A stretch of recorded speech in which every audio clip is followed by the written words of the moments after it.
Voilà, on commence le cours. On est aujourd'hui le mardi 5 janvier, le 19 Tevet. Donc, les deux premiers cours de la semaine, les deux premiers cours sur Parshat Shemot, on a donc expliqué des notions qui, je pense, sont extrêmement importantes, mais qui restent, disons, générales pour expliquer le contexte, l'ambiance, le message global de ce début de Parshat Shemot, comme on a donc expliqué pendant les deux premiers cours. À partir d'aujourd'hui, et surtout aujourd'hui, demain, c'est une autre vie, on verra. En tous les cas, aujourd'hui, on va essayer de voir des notions beaucoup plus profondes sur l'identité du Goël, sur l'identité du libérateur, en tous les cas du libérateur du type Moshe, qui correspond au modèle Moshe. Le cours aujourd'hui sera beaucoup plus axé sur les secrets de la Torah, sur les secrets de la Kabbalah. Et donc, il sera très différent des deux premiers cours. En tous les cas, on commence. On commence en se rappelant que, bien évidemment, comme je le dis tout le temps, et on le dira jamais suffisamment, que la Torah est tout sauf un livre d'histoire, c'est-à-dire c'est tout sauf des histoires qu'il faut comprendre dans le passé uniquement. La Torah est le livre de l'avenir et à plus forte raison le livre du présent. C'est-à-dire que donc tous les messages, toutes les histoires qui sont dans la Torah sont des messages qui traversent le temps et l'espace.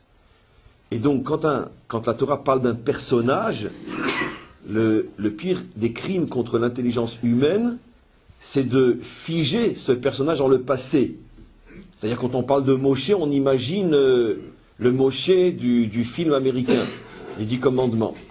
Moshe est un modèle fondamental qui traverse l'histoire, qui est même en avance sur notre époque présente. Un modèle qui est encore à découvrir. De même, tous les personnages bibliques sont des modèles fondamentaux d'un type d'homme avec un type d'histoire qui traverse l'espace-temps. Et donc c'est pour ça qu'à partir du moment où la Torah nous parle de Moshe, c'est un modèle qui a existé pour la première fois dans le Moshe biblique, mais ce n'est pas ce Moshe-là qui nous intéresse, puisque de toute façon, nous on ne vit plus avec lui, il ne vit plus avec nous.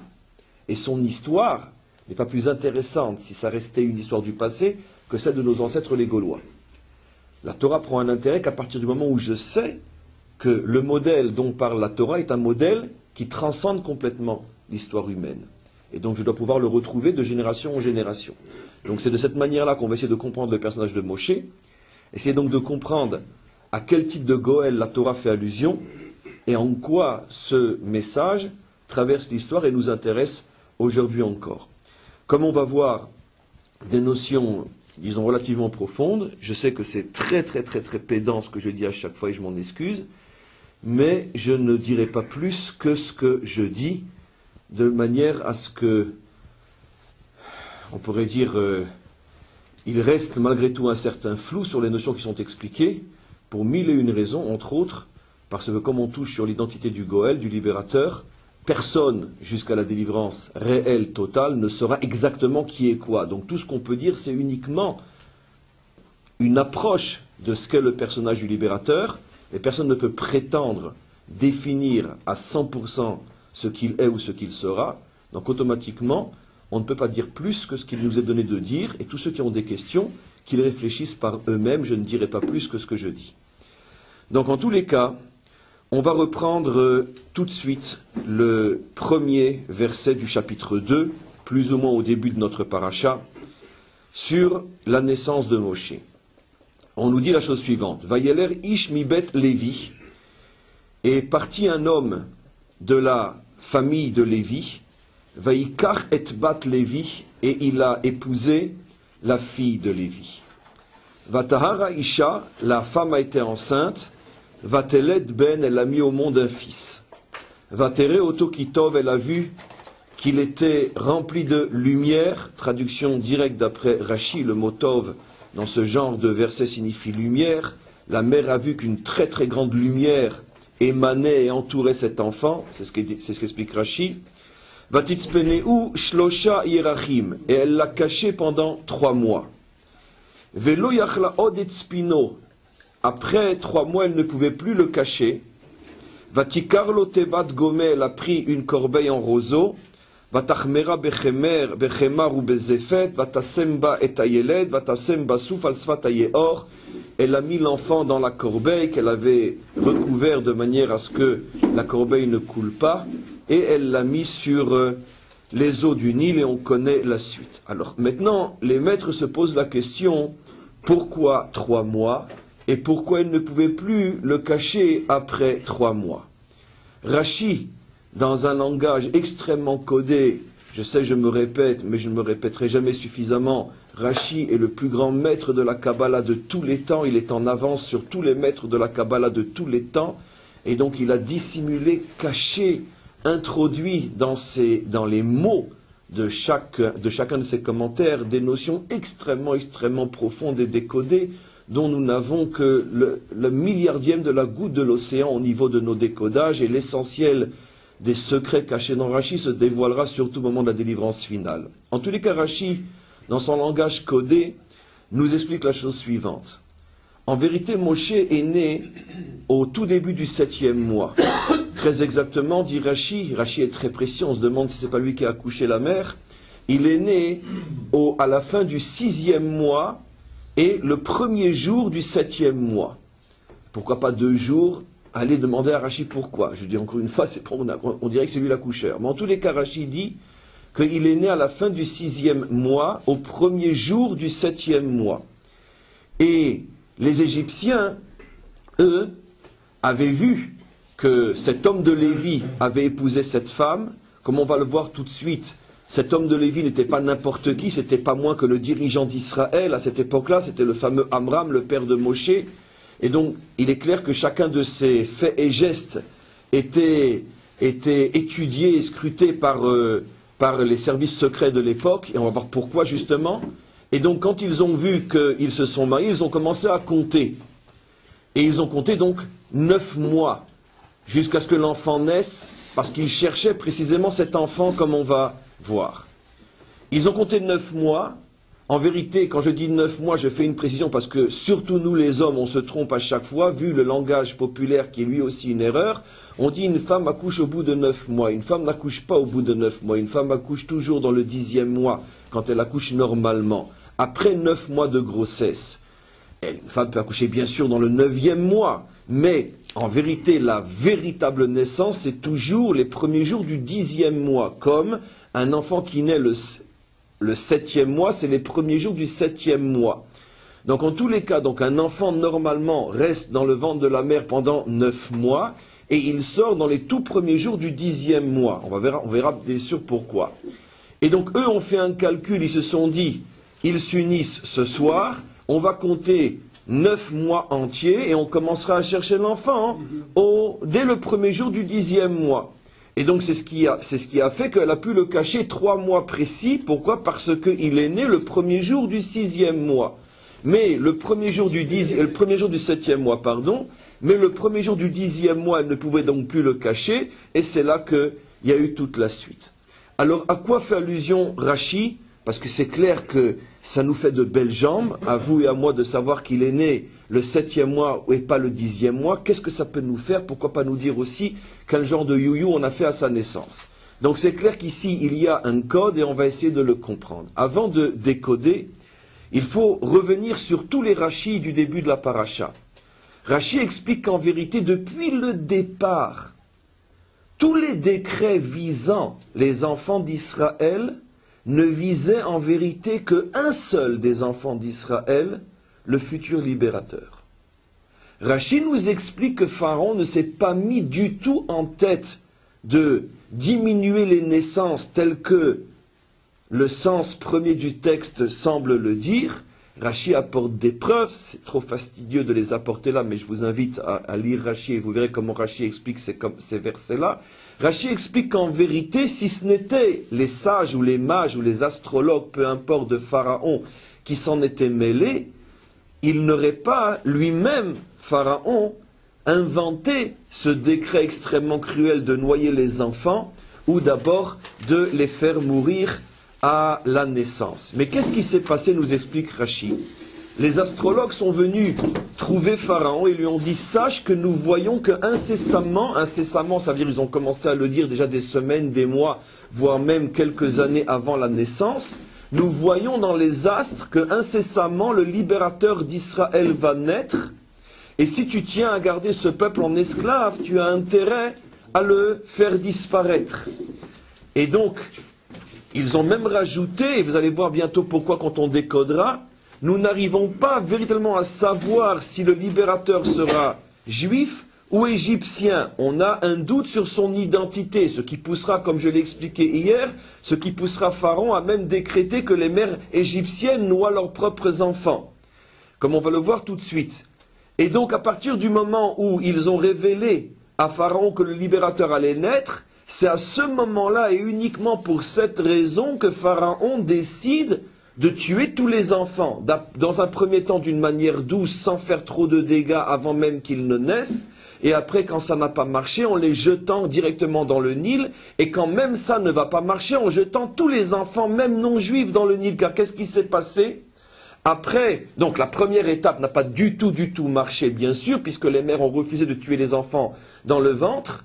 Alors après, on a commencé à faire le décret de jeter les enfants juifs uniquement dans le Nil, et on en a jeté des milliers et des milliers, et voilà que les astrologues venaient et disaient non, nous voyons toujours l'étoile du libérateur d'Israël briller et briller de plus en plus. Il y a même énormément de midrashim qui parlent de ça, pour ceux qui veulent le voir, par exemple, dans le Me'am Loez, puisqu'il est traduit en français aujourd'hui pour ceux qui n'ont pas accès à l'hébreu. Il y a des textes entiers dans le Me'am Loez où il explique que les sages voyaient l'étoile grossir de plus en plus.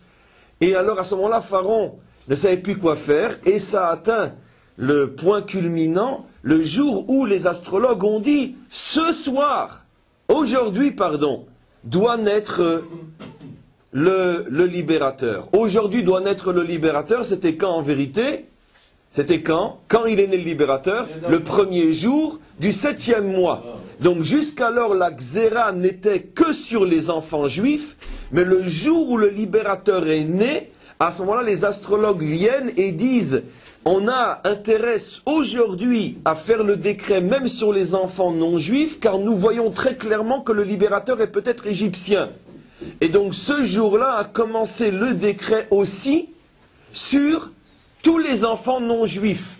Et ce décret a duré 3 mois. Pendant 3 mois, des milliers d'enfants juifs et non juifs sont noyés. Et le 3e mois, lorsque Moshe est mis dans la corbeille et posé sur le Nil, à ce moment-là, les astrologues viennent et disent à Pharaon, on ne voit plus le signe, apparemment le libérateur est enfin mort. On verra pourquoi, au niveau du sens littéral, il est mort parce qu'ayant touché les eaux, étant en danger, on pourrait dire les signes astrales ne pouvaient plus capter qu'il était encore vivant puisqu'il était dans l'endroit de la mort. Mais plus profondément que ça, ils n'ont plus capté parce que d'une certaine manière, oui, il est mort. Il est mort pendant un certain temps moralement et spirituellement, comme on va expliquer aujourd'hui et demain.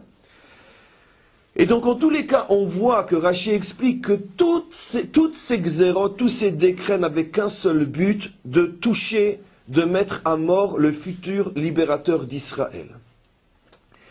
Et donc, on va, après cette mise en condition, pour mieux comprendre de quoi on parle ici, on comprend maintenant pourquoi c'était surtout Amram et sa femme qui étaient visés, puisque, bon, bien que ne sachant pas trop où allait naître le libérateur, puisque les astrologues disaient peut-être juif, peut-être non juif, mais en tous les cas, si juif, très certainement dans la famille des grands de la génération et sans doute du plus grand. Donc Amram, qui était le plus grand, il y avait des caméras partout, des micros, il était filmé et enregistré du matin au soir, et donc ses faits et gestes étaient connus. Lorsqu'il s'est marié, c'est clair que les Égyptiens ont commencé à compter à ce moment-là 9 mois entiers, comme on l'a expliqué. Donc voilà pourquoi elles ne pouvaient plus le cacher, puisque qu'est-ce qui s'est passé? Au matin du premier jour du 10e mois, les soldats ont entouré sa maison, ils ont dit maintenant sortez le bébé. Et le bébé n'est pas sorti, ça faisait déjà 3 mois qu'il était né, etc., etc. Donc maintenant, on va essayer, comme j'ai expliqué aussi pour ceux qui viennent d'arriver, on va essayer d'expliquer beaucoup plus profondément. On va remonter, on pourrait dire, à l'aspect le plus profond de ces textes-là pour comprendre d'après les secrets de la Kabbalah, en tous les cas ce que l'on peut dévoiler, car c'est encore plus profond que ce qu'on dira, ce que l'on peut dévoiler, on va essayer de comprendre beaucoup plus profondément de quoi il s'agit, puisque c'est l'identité même du Goël qui est décrite ici, jusque dans notre génération. Pourquoi Rashi nous explique-t-il que cet enfant est né le 7e mois et non le 10e mois? Moshe, comme on le sait, est lié dans un premier temps au chiffre 7. Il y a un midrash qui dit « Kol hashvi'im chavivim » tous ceux qui sont liés au chiffre 7 sont des privilégiés, comme on le voit, entre autres, dit le midrash avec Moshe Rabbeinu. Moshe Rabbeinu, effectivement, est lié au chiffre 7, c'est le 7e juste depuis Avraham Avinu. On n'a qu'à compter ensemble, Avraham, Yitzhak, Yaakov, Lévi, Kehat, Amram, Moshe. Lévi a eu un fils Kehat, qui a eu un fils Amram, qui a eu un fils Moshe. Moshe est donc le 7e, et sur lui, le Midrash dit, Kol hashvi'im chavivim, les 7e sont toujours des neshamot, des âmes privilégiées, puisque c'est le 7e à partir d'Avraham qui va réaliser la promesse divine d'être le premier libérateur, de libérer Israël. Et donc, c'est bien sûr ce à quoi fait allusion Rashi lorsqu'il dit que Moshe est à ce point lié au chiffre 7, pas seulement au niveau des 7 générations depuis Avraham, mais même au niveau de sa propre naissance en tant qu'individu particulier, pour bien nous montrer que la providence à tous les niveaux de ce personnage inscrit dans son naissance le chiffre 7, il naît aussi le premier jour du 7e mois, comme dit Rashi. Donc pour bien montrer que c'est un enfant du 7e mois. Le problème c'est qu'il y a malgré tout une anomalie qu'on va devoir décoder. Car normalement un enfant naît le premier jour du 10e mois. Donc pourquoi Moshe naît-il le premier jour du 7e mois? Ce qui est très intéressant, c'est qu'il y a un autre midrash qui dit que Moshe, s'il est le 7e à partir d'Avraham, est aussi le 9e à partir de Adam. C'est-à-dire, si l'on prend les 9 personnages fondamentaux auxquels la Torah consacre, je parle les 7 justes fondamentaux bien sûr, auxquels la Torah consacre une partie de la Torah, jusqu'à Moshe nous trouvons 9 personnages, puisque tout commence avec bien sûr Adam, après Noach et après tout de suite Avraham. Et Avraham, on a déjà compté que jusqu'à Moshe il y a 7. Donc on voit effectivement que la Torah parle de 9 générations de justes, puisque Adam, bien sûr, fait partie des justes aussi, comme on le sait, non seulement parce qu'il est né juste, et puis en plus il a fait Teshuvah, comme on le sait, donc il est inscrit dans la lignée des justes, c'est pour ça que dans le nom Adam, qui veut dire l'homme, on retrouve Avraham, David, Mashiach, dans le nom Adam, comme pour dire que Adam participe à part entière, disons, dans la construction de l'homme fondamental. Et donc on a Adam, Noach, et après Noach, le premier personnage dont on parle, c'est bien sûr Avraham. Ce qui veut dire donc, depuis la création du monde jusqu'à Moshe Rabbeinu, il y a 9 générations. Ces 9 générations qui correspondent bien sûr, d'une autre manière, aux 9 mois de la grossesse aussi, jusqu'à la naissance. Et donc, on voit que dans le personnage de Moshe, on retrouve d'une certaine manière 2 chiffres.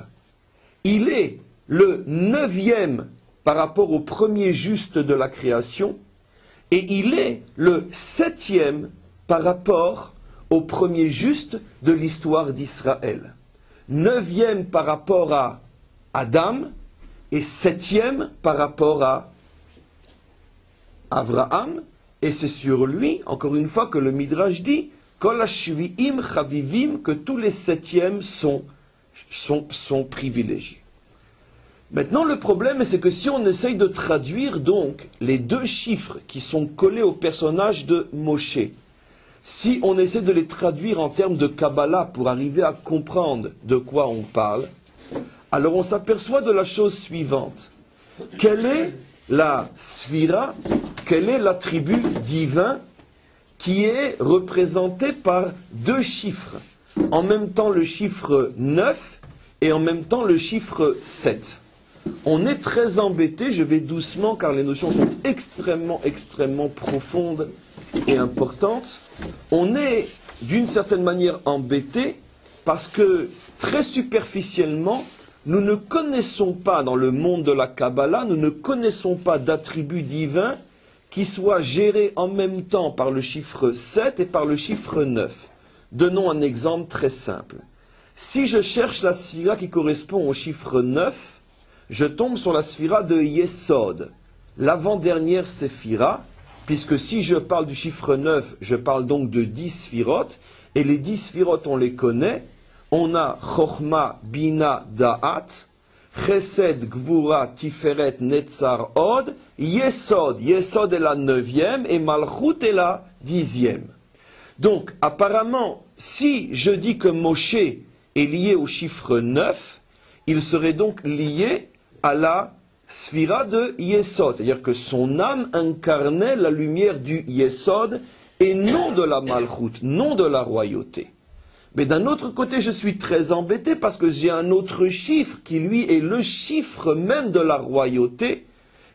Autre chiffre qui est collé au personnage de Moshe, c'est le chiffre 7. Il est le 7e après Avraham et il est né le premier jour du 7e mois.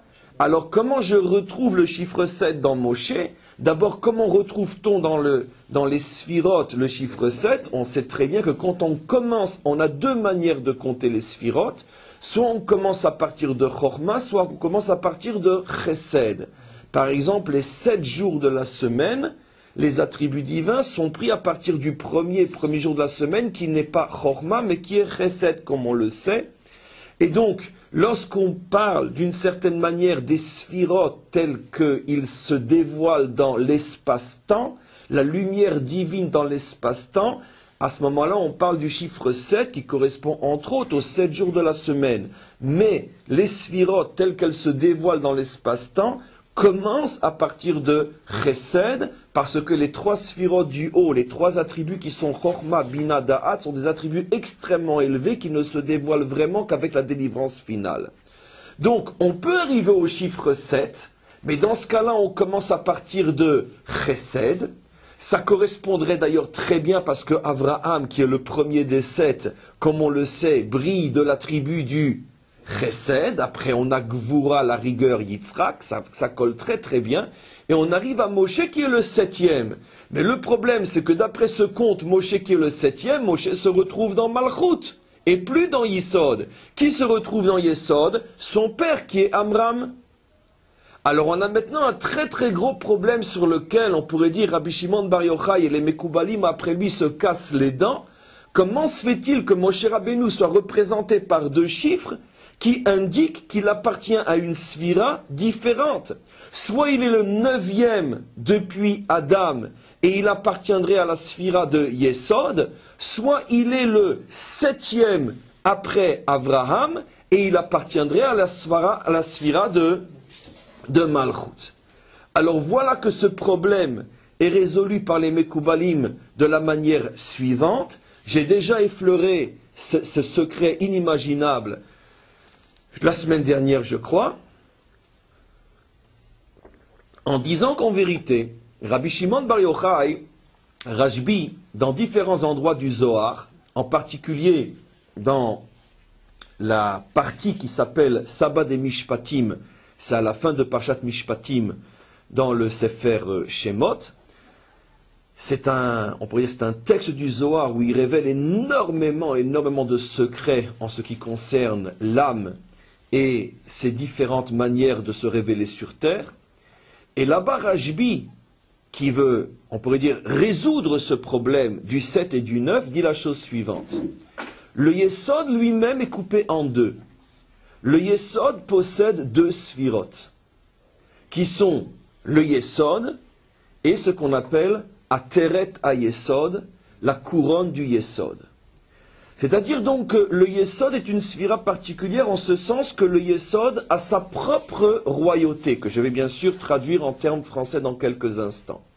Bien que dans les sphirotes, il y ait une sphira qui est la royauté elle-même, qui s'appelle Malchut, mais il y a, on pourrait dire, une préfiguration, une allusion, un microcosme, après je vais expliquer plus, mais un microcosme de la royauté qui se retrouve dans la sphira du Yesod lui-même et qui est l'extrémité du Yesod, la partie qui, chez nous, hommes juifs, est l'endroit de la circoncision, l'endroit qui est dévoilé.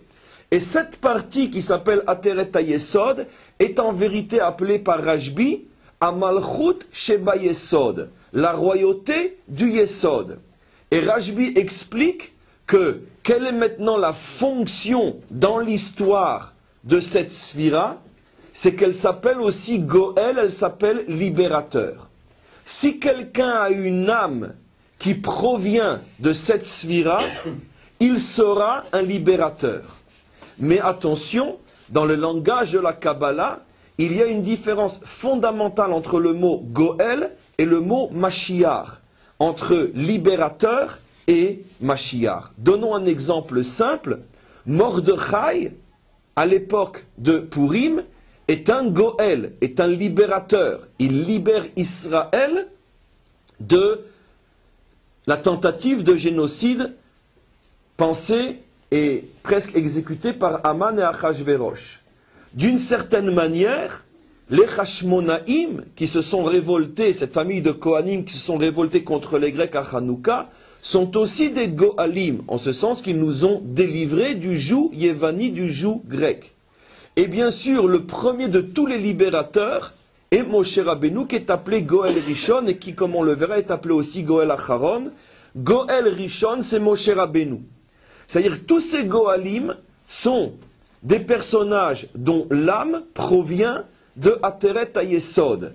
Fondamentalement, ils appartiennent à la sphira de Yesod, mais d'un autre côté, ils sont l'extrémité, le bout de Yesod qui a déjà d'une certaine manière des propriétés de Malchut, des propriétés de royauté. Et donc cette couronne du Yesod a les propriétés, on pourrait dire, d'un Mashiach sans l'être véritablement. Pour bien nous faire comprendre la différence jusque dans la précision du langage, c'est pour ça que la couronne que porte ce genre de libérateur est appelée Ateret et non Keter. On sait que la couronne du Mashiach est appelée Keter, alors que la couronne d'un Goël est appelée Ateret. En hébreu de la rue, ça veut plus ou moins dire la même chose. Mais en hébreu biblique et en hébreu de Kabbalah, il y a une différence fondamentale entre Ateret et Keter. Ça ne fait pas du tout allusion à la même chose. Ateret fait allusion à la couronne qui se trouve dans le Yesod, alors que Keter fait allusion à la couronne qui est la sphira la plus haute, la plus élevée, qui est en vérité la 11e sphira, qui vient de très très haut, plus haut encore que Chochma. Et donc maintenant on comprend pourquoi Rashi, tout à l'heure de manière ironique, comme je sais le faire, je vous dis, on se demande si Rashi n'était pas l'accoucheur de cette mère-là, d'où il sait que l'enfant est né le premier jour du 6e mois, et pourquoi pas le deuxième, du 7e mois, pourquoi pas le 2e jour ou le 3e jour. Mais en vérité, Rashi, bien sûr, parle un langage codé, et il veut nous faire comprendre la chose suivante. Il est né après 6 mois et 1 jour. 6 mois, le chiffre 6 fait bien sûr allusion à quoi? À la 6e Sphira, le 6e attribut, le Yesod. 1 jour, c'est le petit bout qu'on rajoute.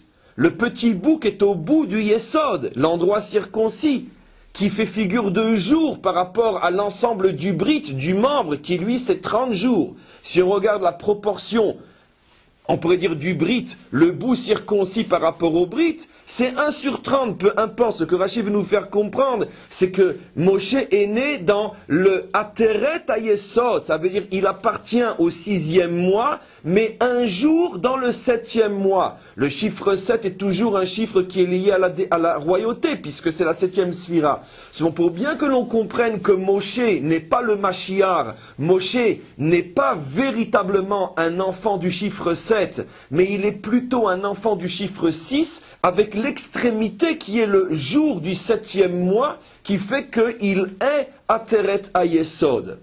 Ça c'est Moshe. Et donc on comprend maintenant pourquoi Moshe n'est pas né le premier jour du 10e mois, parce que la 10e sphira, c'est la royauté, c'est la véritable malchut, c'est la véritable royauté, la 10e sphira. Si Moshe était né le premier jour du 10e mois, alors il aurait été véritablement le Mashiach, puisqu'il appartient entièrement à la 10e étape qui est la malchut. Moshe n'est pas véritablement le Mashiach, il n'est que le Goël, et le Goël est lié on pourrait dire à la royauté, c'est pour ça qu'il naît le premier jour du 7e mois, il y a quelque chose de 7 dans son naissance, mais c'est malgré tout seulement un jour de plus par rapport au 6e mois, donc la dimension Yesod. Donc voilà ce à quoi Rashi fait allusion. On a donc une chose aussi extraordinaire qu'on reverra tout le temps. Moshe est le seul des personnages bibliques de la Torah de Moshe qui, dans énormément de cas et d'endroits, n'est pas appelé de son propre nom, mais est appelé Ben Amram, le fils de Amram, comme on le verra surtout dans les commentaires de Rashi. Et on voit que les enfants d'Israël eux-mêmes l'appelaient Ben Amram plutôt que Moshe. Où est Ben Amram? Que fait Ben Amram? Où nous ne croyons que dans le Ben Amram. Même dans les moments, on pourrait dire, de fidélité intense et profonde d'Israël à son maître, selon la phrase très connue, En lanu ela divrei ben Amram, nous n'acceptons que la parole du fils de Amram, dire que toute autre idéologie n'est pas pour nous. Là aussi, Moshe est appelé Ben Amram et non Moshe. Pourquoi? Pourquoi tu ne lui donnes pas son nom? Pourquoi tu l'appelles Ben Amram? Parce qu'en vérité, Amram, qui est le 6e juste, incarne la dimension du Yesod, Moshe n'étant lui aussi que l'extrémité du Yesod, bien que c'est une extrémité qui touche déjà à la royauté, mais dans la mesure où il est l'extrémité du Yesod, pour bien faire comprendre qu'il est la continuité de la sphira de Yesod, il se fait appeler tout le temps Ben Amram. Ne dites pas Moshe, dites Ben Amram. Et en se faisant appeler Ben Amram, il fait donc comprendre à sa génération, attention, ne vous trompez pas, je suis le Goël, mais je ne suis pas le Mashiach. En ce sens que je suis Ateret HaYesod et non Malchut. On retrouvera bien sûr cette notion d'une manière explicite dans la Torah au moment du buisson. Lorsque Moshe voit le buisson, à ce moment-là, il veut s'approcher. Et Dieu lui dit, Al tikrav alom, ne t'approche pas de là. Et le Balatourim sur place, mais c'est déjà un commentaire apporté dans la Gemara, le Balatourim fait remarquer que le mot halom fait allusion à la royauté. La seule fois dans toute la Torah où on retrouvera le mot halom, c'est dans la bouche du roi David, lorsqu'il dira à Dieu, mais qui suis-je pour que tu m'aies donné halom? Qui suis-je pour que tu m'aies donné la royauté? Et donc, le Balatourim explique, le mot halom fait allusion à la royauté, et donc quand Moshe s'approche, et Dieu lui dit, Al tikrav alom, vous regardez sur place, mais les anciens savent, c'est un cours qu'on a déjà fait des dizaines de fois, en lisant même le Balatourim, je ne l'ai pas devant les yeux. Le Balatourim dit à ce moment-là que Dieu lui dit, Moshe, je ne te donne pas la royauté. Bien que tu fonctionnes comme un Mashiach, bien que tu aies un Goël, la royauté ne passera pas par toi, je la donne à David. Al tikrav alom. Et le Balatourim sur place explique que c'est l'une des raisons qui a fait que Moshe n'a pas voulu accepter sa mission, parce qu'il a dit à Dieu, puisque je ne peux pas être le Mashiach, alors pourquoi une semi-délivrance? Pourquoi une délivrance qui ne va pas aboutir? Pourquoi envoyer un Goël? Envoie directement le Mashiach. Et c'est ce que Moshe dira dans les mots, Shlach na beyat tishlach, envoie celui qui mérite d'être envoyé, envoie directement le Mashiach, envoie directement quelqu'un qui a une âme de la 10e dimension. Pourquoi tu envoies quelqu'un qui a une âme de la 6e dimension, qui est liée à la 7e, donc qui est Ateret HaYesod, et non Malchut elle-même? Ça, c'était la question de Moshe. Maintenant, on va donc faire un bilan avant d'aller plus loin. Premier bilan, en comprenant que la Torah nous révèle un secret inimaginable, que la délivrance passe par un Goël. Et à partir du moment où, comme je vous l'ai déjà depuis le premier cours sur ce nouveau livre, les prophètes nous ont prévenus que la délivrance finale se fera sur le modèle de la délivrance première, Keime Tsetecha Meretz Mitzraim Areno Niflaot, selon, comme tu nous as sortis d'Égypte, fais-nous, montre-nous, les prodiges de la délivrance finale. Nous comprenons aussi que la délivrance finale se fait aussi sur le modèle d'un Goël qui est Ateret Ayesod, qui est la royauté du Yesod, qui est le Ben Amram, qui est le fils du Yesod, et que c'est par ce Goël-là que passe la délivrance, comme j'ai expliqué et comme je vais expliquer plus en détail. Et maintenant, vous allez comprendre quelque chose d'extraordinaire. On voit que Pharaon et ses sages s'acharnent sur ce libérateur. Comme je l'ai expliqué, comme dit Rashi, toutes les xérotes ne visaient que lui. Comme Rashi dit, Atid Moshi'an shel Israël leivaled, va naître le libérateur d'Israël. Moshi'an shel Israël. Et on voit que d'une certaine manière, ça réussit plus ou moins, ce qu'il va falloir donc interpréter, puisqu'au moment où il est posé sur le Nil, et pas à n'importe quel endroit, dans la piscine de la fille de Pharaon, donc dans le palais royal, et il est récupéré par la fille de Pharaon, à ce moment-là, on voit, dit le Midrash, que les sages n'ont plus vu le signe de l'étoile s'est éteinte, et ils sont venus chez Pharaon, et ils lui ont dit, Mazal Tov, un bon Mazal pour nous, puisque l'étoile s'est éteinte, on est enfin arrivé à tuer le Moshiach d'Israël. Ce qui est extraordinaire, c'est que ce n'est pas qu'une farce, c'est forcément aussi un code. Qu'est-ce que ça veut dire par là? Eh bien, on va décoder d'une manière extrêmement simple, regardez. C'est quand même cet endroit du corps, un endroit extrêmement parlant pour nous. C'est l'endroit de la circoncision. Cet endroit est l'endroit par lequel on devient juif. Cet endroit est l'endroit du corps plus que toute autre chose dans l'existence d'un juif qui exprime l'essence et l'identité d'Israël. Plus que toute autre chose. Un juif peut avoir 10 boucles d'oreilles dans le nez, dans les yeux, dans les oreilles, être rasé à la SS ou je ne sais quoi, mais il est circoncis, il porte sur lui l'identité d'Israël. Un juif peut avoir une tête de rabbin, il n'est pas circoncis, il n'a rien d'un juif. Et donc, la Brit Mila est véritablement le vecteur, le véhicule de l'identité juive, puisque tout commence par là, et c'est pour ça que c'est la seule mitzvah qui s'appelle Brit, qui s'appelle Alliance. Et comme par hasard, cet endroit est recouvert, voilé, par ce qu'on appelle une orla, donc une clipa, une écorce, qui voile cet endroit-là, qui empêche donc le dévoilement de cet endroit-là, l'apparition de cet endroit-là, au point qu'il faut faire 2 actions, et là maintenant c'est très important ce que je vais dire, les 2 actions on les connaît, il faut dans un premier temps couper, donc c'est fait pour ça, on coupe, ça veut dire que on enlève, là on ne peut pas l'enlever, c'est collé, mais c'est pas grave. Ça vous donne l'occasion de rire, bêtement, mais c'est pas grave. Et donc, on enlève la peau, et après, dans un deuxième temps, une fois que la peau est enlevée, et que d'une certaine manière, le bout est apparu, à ce moment-là, il reste une peau fine, que le Moël, circonciseur, déchire et repousse vers l'arrière, et cette action s'appelle Priya. Il y a donc 2 actions, l'action de Mila, d'où le mot Brit Mila, l'alliance de la Mila.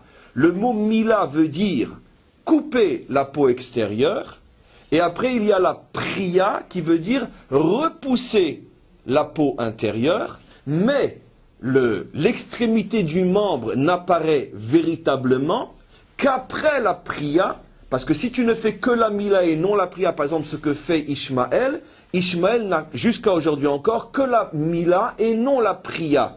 Il n'enlève pas la peau intérieure. Et donc, d'après la loi d'Israël, mal velo para keilu lo mal. Si tu enlèves la peau extérieure, mais que tu n'enlèves pas la peau intérieure, tu n'as rien fait. La mitzvah, tu n'as fait la moitié, les 3/4 ou le quart, tu n'as rien fait. Pour que la mitzvah soit faite, il faut enlever les deux. Et donc maintenant, on a donc une question à se poser. Comment se fait-il que l'endroit le plus sacré du corps juif, celui qui permet que s'exprime le cœur juif, comment se fait-il que cet endroit, au départ, est recouvert d'une double écorce qui voile sa sainteté ou sa lumière, et qu'il faut donc faire ce travail de déchirure, de coupure et de déchirure pour que apparaisse l'extrémité du membre. De là maintenant, si on traduit toutes ces notions-là en concept, on pourrait dire humain et dans l'histoire, on comprend la chose suivante. Puisque l'extrémité du membre correspond dans l'histoire au Goël, à un homme du type Moshe, on comprend donc que dans l'histoire, il y a des forces qui font tout pour empêcher la lumière de Moshe de se dévoiler. Le corps humain a été créé pour être le signe pour porter un message historique. De la même manière que le membre d'un homme est voilé à cet endroit, de la même manière dans l'histoire, toutes les forces contraires et toutes les forces impures s'acharnent à voiler celui qui peut être un Goël. Et c'est pour ça que la Torah nous dit, expliqué d'après nos maîtres, que Pharaon et ses sages vont mettre le paquet pour tuer le Goël. Ils vont tout faire pour l'empêcher de se dévoiler. Parce que le Goël, comme son nom l'indique, est porteur de délivrance. Et donc ils veulent empêcher le Goël d'apparaître. Et c'est sur le Goël que tout va être misé. Et maintenant on va aller plus loin. Et pourquoi le maître du monde, dans le message qu'il nous livre, fait en sorte que le corps qui véhicule le message a deux clipotes, une extérieure et une intérieure? Et pourquoi la loi dit-elle que tant que l'intérieur n'est pas enlevé, c'est comme si on n'avait rien fait? La raison est la suivante, c'est que le peuple juif, pour pouvoir se libérer, a besoin d'arriver à deux niveaux de prise de conscience. Premier niveau de prise de conscience, le peuple juif doit comprendre qu'il a en son sein, il a en lui, la mida du Yesod, ça veut dire qu'il porte en lui des personnages, et ceci dans chaque génération, qui sont ce qu'on appelle Tzadik Yesod Olam, le juste et le pilier du monde. À chaque génération, il y a à l'intérieur du peuple juif des justes qui sont et qui portent et qui transmettent la véritable lumière du peuple juif. Et tant que la voix, tant que la lumière de ces justes n'est pas acceptée, comprise et reçue par tout Israël, la délivrance n'est pas possible. Et donc, puisque, encore une fois, le membre lui-même représente le Yesod, puisque le Yesod est l'attribut lié au Tzadikim, Ve Tzadik Yesod Olam, la mitzvah que nous faisons à cet endroit-là est pour mettre en évidence un état de conscience, que le peuple juif va se rendre compte que sa véritable délivrance ne peut pas passer ni par la Knesset, ni par les tanks, ni par aucune autre chose que par d'abord la reconnaissance de la voix véritable d'Israël qui sont les justes parmi lui.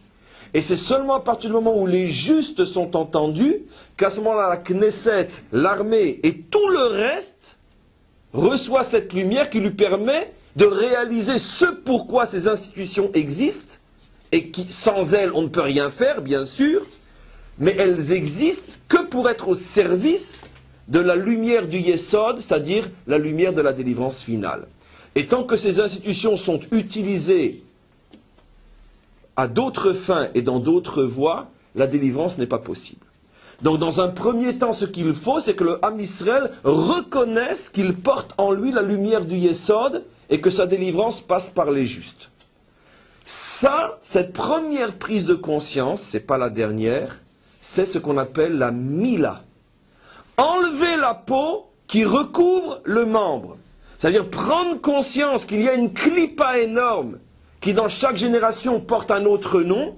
C'est le émoi, émoi, émoi de chaque génération qui veut attirer les yeux d'Israël et l'attention d'Israël vers lui alors que ce n'est qu'un escroc, que lui n'a aucune possibilité de libérer Israël.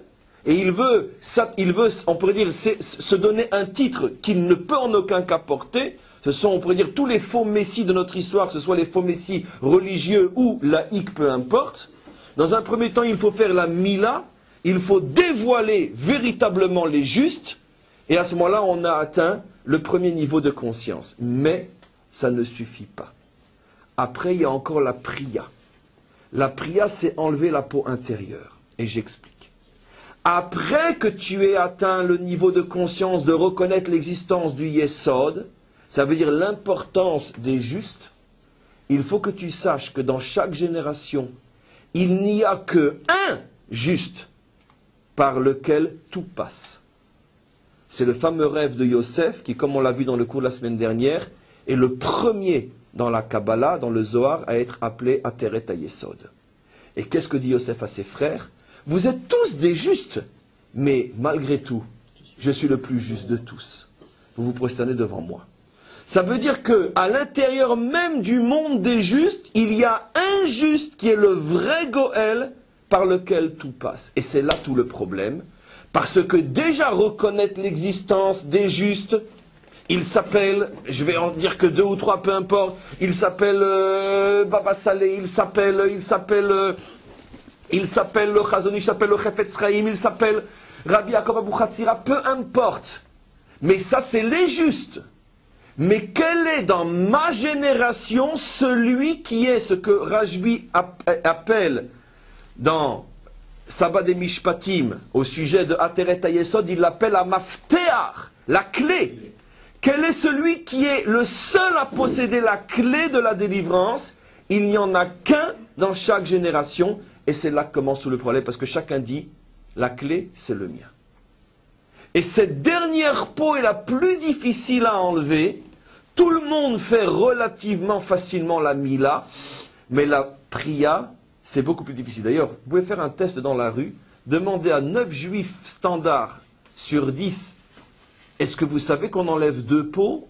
Ils vont vous regarder comme un extraterrestre. Tout le monde croit qu'on n'enlève qu'une seule peau. C'est pas un hasard si 3500 ans après qu'on fait encore cette mitzvah, la majorité d'entre nous ne savent même pas qu'on enlève aussi une peau fine à l'intérieur. Pourquoi? Parce que c'est quelque chose qui est beaucoup plus difficile à comprendre, le message de cette peau-là. Ça ne suffit pas uniquement d'enlever la peau, c'est-à-dire ça veut dire de reconnaître l'importance du juste en général. Faut-il encore savoir où est le vrai juste? Ce qui n'enlève rien aux autres. Mais comme dans toute communauté humaine, il y a toujours une tête. Il n'y a pas 36 têtes. Un être avec 2 têtes, ça s'appelle dans notre langue à nous un monstre. Et donc ce langage de dire, ô combien connu, oh mais moi j'aime tous les tzadikim, moi j'aime tous les justes, pourquoi en choisir un, pourquoi en reconnaître un? Ça c'est le langage de la Brit Mila avant la priya. Au contraire, le peuple juif a le devoir de comprendre dans sa génération où est le juste qui possède la clé.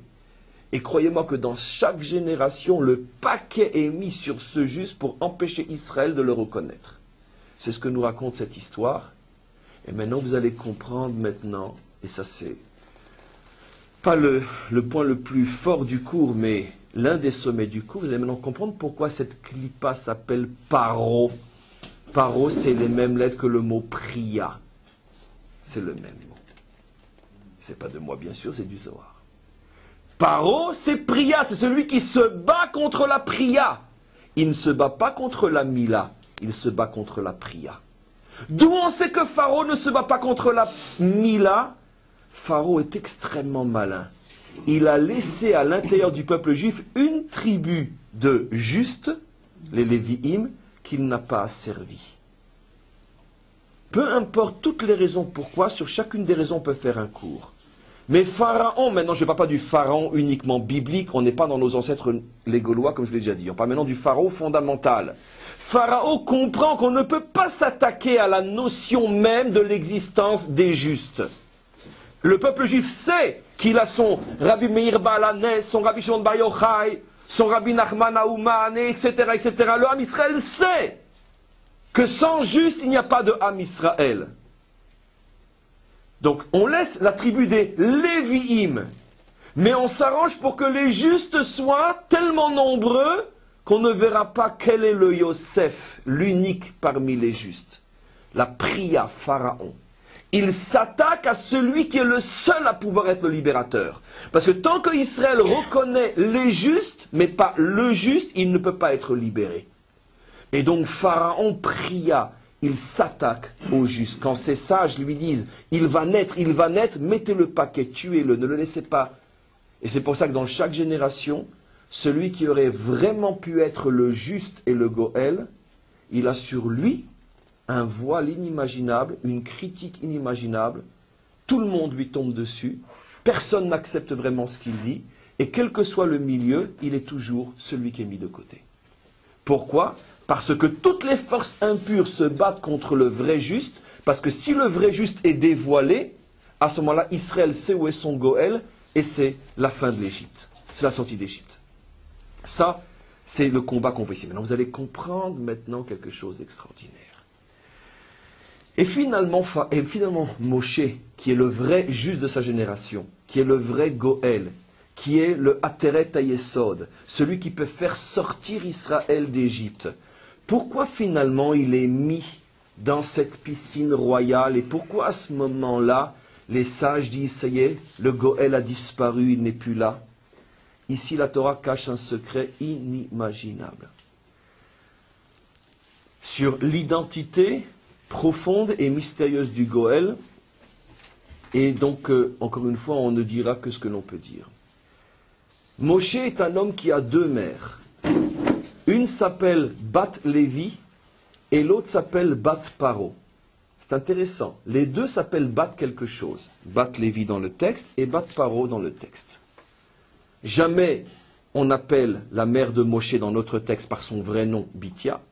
Et jamais on appelle la mère de Moshe dans notre texte par son vrai nom, Yochevet. Ce n'est que beaucoup plus tard qu'on saura que l'une s'appelait Bithia et l'autre Yochevet. Dans notre texte, elles sont toutes les deux filles d'eux.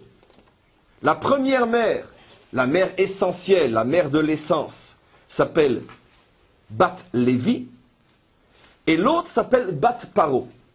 À quoi font-elles allusion les deux mères de Moshe?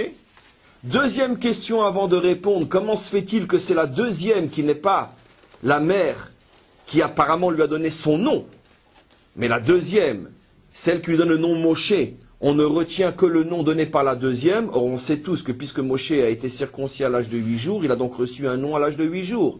Vous savez comment s'appelait Moshe? On ne le sait pas. Le Talmud se casse les dents pour savoir quel était son premier et apparemment vrai nom. Le Talmud en trouve 7, comme par hasard, 7.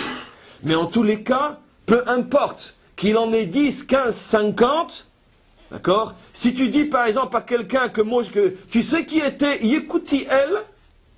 Yekutiel, un martien sans doute. Ben c'était Moshe. Mais non, Moshe c'est Moshe. Moshe c'est Moïse. D'accord? Non. Eh bien, un des noms de Moshe était Yekutiel. Quelqu'un d'entre nous le sait? Non. Peu importe. Donc pourquoi la Torah retient le nom donné par la deuxième mère, nom donné lorsqu'il avait 3 mois, donc 3 mois moins 8 jours après qu'il ait reçu son premier nom de la bouche de sa mère ou de son père? Deuxième question. Alors maintenant, troisième question. À quoi font allusion ces fameux 3 mois? Alors ne me dis pas parce qu'il est né au 7e mois, puisqu'on est on n'est pas encore une fois dans nos ancêtres les Gaulois. À quoi font allusion au niveau du message les 3 mois où Moshe est caché? Le Zohar révèle une chose extraordinaire. Les 3 mois font allusion au don de la Torah. Oui, parce que la Torah nous a été donnée par Moshe le 3e mois après la sortie d'Égypte, Nissan, Iyar, Sivan, selon le Midrash bien connu, qui est on pourrait dire une chida, comment on dit une chida en français? Une devinette, on sait plus qu'une devinette, une devinette. Quel est le peuple 3 qui a reçu le livre 3 quel est le peuple 3 qui a 3 racines, qui a reçu le livre 3, le 3e mois du 3e homme? Alors on explique. Le peuple 3, c'est Israël, Lévi, Israël, Lévi, Cohen, qui a 3 racines, Avraham, Yitzhak, Yaakov, qui a reçu le livre 3, Torah, Nevi'im, Ktuvim, le fameux Tanakh, le 3e mois, Nissan, Iyar, Sivan, de la main du 3, de la main d'un Lévi, qui est le 3e fils, Réhouven, Shimon, Lévi. C'est dans la Gemara. Donc on voit que le chiffre 3 est lié bien sûr à la Torah. Pourquoi le chiffre 3 est lié à la Torah? Parce que la Torah est émette, la Torah est le pilier de la vérité, et la vérité est la synthèse entre les 2 bandes qui sont la bonté et la rigueur, comme on le sait, c'est Yaakov, la synthèse de Avraham et Yitzhak. Donc c'est le chiffre 3. Donc le Zohar dit, ces fameux 3 mois font allusion au don de la Torah. Et à quoi fait allusion Bat Lévi? C'est la Torah aussi. Pourquoi? Parce que dans le mot Lévi, vous avez l'allusion à l'étude de la Torah. Lamed, qui veut dire apprendre, et après un Vav et un Yud. Le Vav, valeur numérique 6, fait allusion à toute la loi orale qui nous a été donnée sous la forme des 6 traités de la Mishnah. Et le Yud fait allusion à la Torah écrite qui nous a été donnée sous la forme des 10 commandements. Lévi, Lamed, apprendre, Vav, Yud, toute la Torah orale, 6, et toute la Torah écrite, 10. Bat Lévi et 3 mois. Et donc le Zohar explique quoi? Que Bat Lévi fait allusion à ce que l'essence, la mère, la matrice de Moshe, c'est la Torah d'Israël. Moshe n'est pas celui qui nous a donné la Torah. Son âme est l'enfant de la Torah. Il est, on pourrait dire, l'essence, l'expression, le rayonnement de la Torah dans le monde. Donc il a une première mère qui est la mère Torah, avec tous les signes des 3 mois et de Lévi. Et Bat Paro fait allusion à quoi? Le Zohar explique, et après lui, énormément des maîtres d'Israël, dont un des plus célèbres, le Gaon de Vilna, dans son livre Le Kol HaTor, explique que Bat Paro fait allusion à l'ensemble de ce qu'on appelle les Chochmot Chitzoniot, l'ensemble de la sagesse profane, la sagesse authentique profane, les mathématiques, la physique, la médecine, etc. Les maîtres de la Kabbalah recensent l'ensemble des sciences profanes authentiques au nombre de 7, ce qu'on appelle les 7 Chochmot Chitzoniot, les 7 sagesses extérieures. Et nos maîtres disent que Bat Paro fait allusion à ces 7 ou à cette sagesse chitzonite. Et pourquoi on l'appelle Bat Paro? Parce que le mot Paro veut dire Priya. La sagesse profane fait allusion à cette peau fine qui recouvre la sainteté du Brit, comme cette peau fine qui recouvre encore une fois le Brit, c'est-à-dire que très souvent, la science, alors que la vraie science est au service de la vraie sagesse, malheureusement, ceux qui ne connaissent pas la vraie science et qui s'imaginent être de vrais savants, voilent la vraie sagesse avec leur prétendue vraie science. Mais tout le monde sait, nous le savons chaque jour davantage, que plus on avance dans la vraie science et plus on va se rendre compte qu'elle n'est que l'expression de la Torah elle-même. De plus en plus, on voit que la science et la Torah convergent pour s'unir et ne former qu'un, comme un homme et une femme, pour donner le fruit qui s'appelle la délivrance. Et donc, mais d'une certaine manière, elle s'appelle pour l'instant encore Bat Paro, parce que ceux qui n'ont pas accès à la vraie connaissance scientifique s'imaginent qu'avec leur connaissance, ils peuvent voiler la sagesse divine. Et donc c'est ça Bat Paro. Le libérateur a 2 mères, c'est-à-dire qu'en vérité le libérateur est inspiré par 2 sagesses, la sagesse de la Torah et la sagesse des sciences profanes. On retrouve dans l'identité du libérateur un cerveau qui brille à la fois dans la science profane et, les Havdil, dans la sagesse de la Torah. C'est pour ça qu'il a 2 mères. Donc, si je déchiffre à peine plus, le libérateur ne pourra pas être un homme qui est uniquement un géant dans la Torah.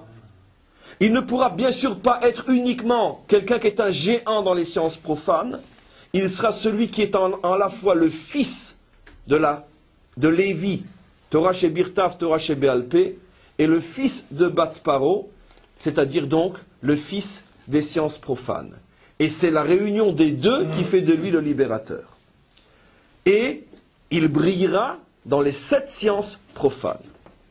Maintenant, d'un autre côté, on nous dit que son nom est donné par Bat Paro, puisque évidemment, le libérateur, pour pouvoir agir dans le monde et se battre contre Pharaon et convaincre le monde entier de la justesse de sa mission, c'est évident qu'il aura besoin de briller essentiellement, on pourrait dire, dans son aspect vitrine, il aura besoin de briller avec et par la dimension que le monde peut comprendre, et le monde, bien sûr, peut beaucoup plus comprendre la dimension profane que la dimension spirituelle. Mais la force du libérateur, c'est que sa dimension profane, sa capacité de comprendre l'existence, est complètement imprégnée, enracinée dans sa vision profonde et intérieure de la Torah d'Israël. Donc c'est pour ça que le nom qui est retenu, c'est le nom de Moshe. Donc on avance déjà pas mal sur l'identité du Goël. Maintenant, d'un autre côté, vous allez comprendre, et je termine presque, regardez cette chose extraordinaire. Vous vous rappelez que quand finalement Moshe accepte, bon gré malgré sa mission, et ça y est, il repart en Égypte, il y a un moment, il a failli mourir. Qu'est-ce qui lui est arrivé? La circoncision d'un de ses enfants qui n'avait pas été faite. Circoncision, Moshe, tout le cours d'aujourd'hui est dans quelques mots de la Torah. Bien sûr, il faut des clés énormes pour pouvoir ouvrir des portes scellées à ce point. Moshe a failli mourir à cause d'une circoncision qu'il n'a pas fait. Tiens. Ce qui est d'autant plus étonnant, c'est que juste avant, Moshe, et ça passe pas inaperçu quand on sait lire la Torah, est appelé Ish Mitzri, l'homme égyptien, par les filles de Yitro. Et il n'a pas réagi. Mais nos maîtres ne l'ont pas loupé. À cet endroit-là, le Talmud dit, et ne parlons même pas du Zohar, comment tu oses, Moshe, lorsqu'on t'appelle Ish Mitzri, ne pas réagir? Vous allez me dire, parce qu'il est habillé comme un Égyptien, je vous dirai, vive les Gaulois. Donc, pourquoi Moshe ne réagit pas? C'est un mot dans la Torah, donc ça devient éternel. Ça veut dire que pour l'éternité, même dans le monde à venir, on colle à Moshe l'identité Mitzri. Pourquoi ne réagit-il pas? Les maîtres vont tellement loin qu'ils disent c'est une des raisons pour lesquelles il n'est pas rentré en Eretz Israël. Rashi rapporte ça. Parce qu'il n'a pas réagi quand on l'a appelé Ish Mitzri. Contrairement à Yosef. Contrairement à Yosef qui lui... Non, je suis ivri moi, je suis ivri, pas Mitzri, ivri. Ivri. Et tout le temps il rappelait à tout le monde qu'il était ivri. Donc il y a quelque chose ici chez Moshe qui fait que, tiens, il ne fait pas la Brit Mila, tiens, Ish Mitzri tu ne réagis pas, qu'est-ce qui se passe? Mais c'est ce que les sages avaient vu lorsque sa corbeille a été mise dans le palais royal et que tout d'un coup l'étoile s'est éteinte. Ils ont dit, tiens, il est mort. Puisque c'est un midrash, c'est que c'est forcément vrai quelque part. Encore une fois, c'est pas Astérix. De quoi on parle ici? Si c'est les mots des maîtres d'Israël, c'est que c'est vrai quelque part. De quoi on parle ici? C'est-à-dire que oui, d'une certaine manière, il y a sur l'être de Moshe une influence malgré lui. Bien sûr, on aura l'occasion encore d'en parler, car on est loin d'avoir fini ces notions-là, où Pharaon a réussi à voiler la lumière. Il a réussi. Comme la peau qui recouvre le brit, qui recouvre le membre. Cette fameuse or-là. Maintenant, vous allez comprendre pourquoi Moshe a failli à sa mission dans la circoncision de son enfant.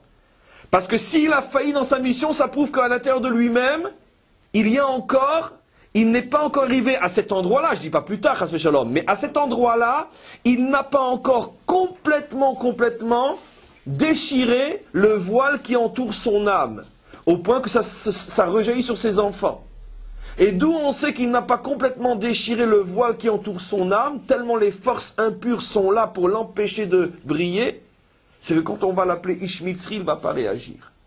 Mais en vérité, je ne suis, Dieu pardonne, pas en train de Chas Veshalom, même pas d'une manière détournée, de dire la moindre allusion négative sur Moshe. Je suis en train de mettre en évidence la souffrance de cette âme et la lutte terrible des forces contraires contre cette âme qui l'empêchent de se dévoiler, au point que même Moshe, au début de sa carrière, a encore du mal à dévoiler cette lumière au point qu'il est appelé Ishmitzri, et il en arrive à oublier même, bien que ce n'est pas à prendre à la lettre ce que je dis, bien sûr, Rachid explique que ce n'est pas exactement ça, mais il arrive à oublier de faire la circoncision de son fils. Il avait une bonne raison, peu importe, mais peu importe, c'est pas ça ce qui compte, c'est le résultat. Il y a un problème avec la circoncision de son fils, comme pour montrer que Moshe est encore en prise avec ses forces contraires. En tous les cas... Puisque ça fait le nom, si on ne respecte pas son nom, on en arrive à abandonner la Mila. C'est le Shem et le Brit. Ça va toujours ensemble, effectivement. La circoncision et le nom que l'on porte, absolument. Il a mélangé le peuple d'Israël aussi avec le LM Rav. Comment? C'est pour ça que je dis que ce n'est pas fini encore. Donc, en tous les cas, pour conclure aujourd'hui, et une conclusion qui n'est en vérité qu'une porte grande ouverte sur des milliers d'autres palais, on comprend la chose suivante. Et je conclus. La Torah met ici en évidence quelque chose qui, comme je l'avais expliqué la semaine dernière, est le sujet d'une grande confusion qui, comme toutes les grandes confusions, proviennent d'un manque de compréhension profonde de la Torah d'Israël. La Torah met en évidence l'existence d'un phénomène qui s'appelle Goël, qui n'est pas le Mashiach, comme Dieu lui dit à Moshe, Al tikrav à l'homme, je ne te donnerai pas la malchoute, mais qui a tous les signes de la royauté et de la délivrance, mais ce personnage s'appelle Ateret HaYesod. C'est-à-dire donc qu'il est lié au chiffre 6, Ben Amram, mais il est le 9e et non le 10e. La délivrance passe obligatoirement par ce personnage. C'est-à-dire, tant que le peuple juif n'a pas reconnu qui est ce juste dans sa génération, ça ne peut pas aller plus loin. C'est pour ça que le Mashiach ne peut pas se dévoiler tant que d'abord le Ham Israël n'a pas reconnu qui est le Goël. Il y a Mashiach et il y a Goël. Donc ce n'est pas faux de dire que toute la délivrance passe par le Goël. Si le Goël ne se dévoile pas, il n'y a pas de délivrance possible. La vérité, c'est que ça va beaucoup plus loin que ça encore, comme j'ai déjà expliqué, que je réexpliquerai. Le Mashiach lui-même n'est que, on pourrait dire, l'expression, l'incarnation de la lumière du Goël qu'il porte en lui. Donc, ce n'est pas seulement que tout passe par le Goël, mais dans la délivrance elle-même, c'est la lumière du Goël qui agit à l'intérieur du libérateur. Mais ça, c'est déjà une phase un peu plus complexe. Mais en tout cas, ce que nous comprenons aujourd'hui, c'est que, à partir du moment où la délivrance finale est sur le modèle de la délivrance première, de la même manière qu'au moment de la première délivrance, tout converge autour de cette identité du Goël. N'oublions pas que Moshe, finalement, a pratiquement très très peu apparu dans l'histoire. Puisque jusqu'à 20 ans, il est dans une maison égyptienne. Après quelques heures, 2 jours, on le voit, il disparaît pendant 60 ans. Et finalement, il revient après. Bon, on en parle pendant les 40 dernières années de sa vie. Pendant 80 années, c'est un homme que personne ne connaît. Complètement voilé. Et donc, pourquoi? Parce que comme toute la délivrance dépend de la reconnaissance de cette âme-là, automatiquement, c'est sur cette âme-là que toutes les forces contraires, paro, priya, s'acharnent pour empêcher de le voiler. C'est pour ça que dans chaque génération, y compris dans la nôtre, c'est extrêmement important de savoir où se trouve la lumière du Goël, et à partir du moment où on sait où se trouve la lumière du Goël, et qu'on cesse de dire les justes en général, mais qu'on met le doigt sur un juste en particulier, et qu'on a le courage de reconnaître que lui est la clé, personne d'autre, c'est à lui que Dieu a confié la clé qui ouvre la porte de la délivrance, et à personne d'autre. À partir du moment où on a décelé où est le Goël, on peut arriver à ce moment-là après à la 10e dimension, qui est la dimension de la véritable Malchout, dont le Goël est la clé. On pourrait dire que le Mashiach est la porte, le Goël est la clé, celui qui ouvre la porte, c'est le Goël. Et tant qu'on n'aura pas trouvé le Goël, à ce moment-là, tant que le Ham Israël ne sera pas revenu entièrement à la lumière du Goël, on ne peut pas aller vers la lumière du Mashiach, Amen Vechen Yiratson.